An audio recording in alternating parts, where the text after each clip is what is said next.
One of the most underappreciated drivers of obesity is not indulgence or even food quality, but the widespread lack of basic food education and awareness. Many people genuinely do not know what they are eating, how much energy their food contains, or how their daily habits accumulate over time. In an environment saturated with oversized portions, misleading marketing, and conflicting nutrition advice, misjudging calorie intake and misunderstanding what constitutes a healthy meal has become more the rule than the exception.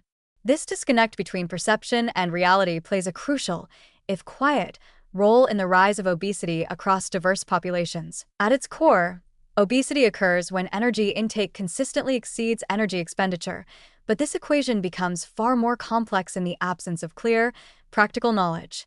Most people are not trained in reading nutrition labels, estimating portion sizes, or understanding how different macronutrients affect satiety, metabolism, and storage.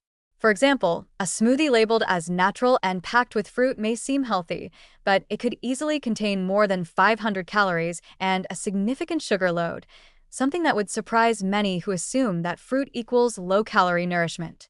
Similarly, salads drenched in creamy dressing or bowls of granola with added oils and sweeteners can masquerade as weight loss foods, even while driving caloric excess. Portion distortion is another major issue.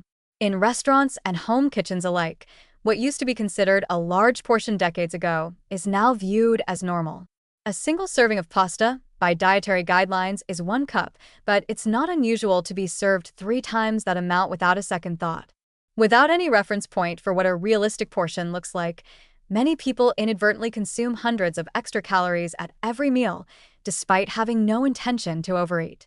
This misjudgment becomes habitual, compounding quietly over weeks and years. Beyond portion size, food frequency also goes unnoticed. Constant snacking, sipping calorie-laden beverages, or finishing a child's leftover meal may not register as eating in the mind, yet they significantly impact total caloric intake. These seemingly small, unrecorded actions often fly under personal awareness, but still push energy balance into surplus.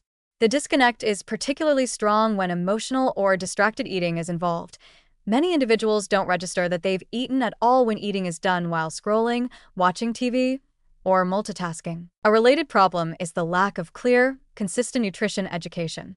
While schools may cover the basics of food groups, few curricula go into depth about how food affects blood sugar, hormones, inflammation, or body composition. Most adults rely on a patchwork of media headlines, diet trends, influencer advice, and food labels, many of which are misleading or outright inaccurate. Terms like low-fat, organic, sugar-free, or keto-friendly often create a false sense of security, leading people to overconsume products that are still high in calories or devoid of nutritional value. This problem affects not just individuals, but entire families and communities. In lower-income areas or countries without strong public health systems, food literacy is often tied to availability and advertising rather than education or tradition. People may not have access to dietitians, reliable nutrition information, or even packaging that clearly states what's inside.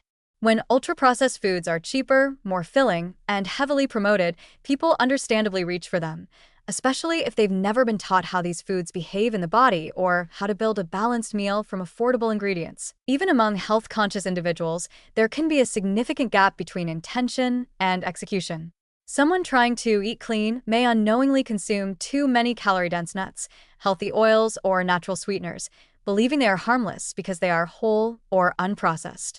Others may try restrictive diets like intermittent fasting or low-carb plans without understanding their body's needs or how to maintain muscle mass, metabolic health, or energy balance over time. The solution lies in empowering people with real, actionable knowledge, not fear-based messages or oversimplified good versus bad food narratives.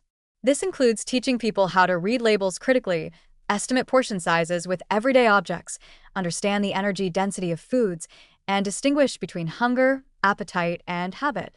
It also means making nutrition part of early education, workplace wellness programs, and public policy, not just weight loss clinics or elite health communities. Technology can also help bridge this gap when used wisely.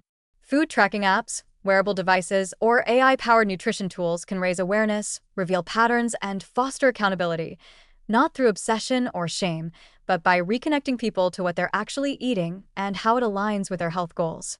However, the tools only work when the foundational knowledge exists to interpret the data and apply it meaningfully. Ultimately, the fight against obesity is not just about cutting calories or changing food supply chains.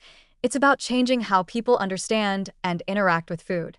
When people know what they're putting into their bodies and why it matters, they're far more likely to make choices that support health rather than undermine it.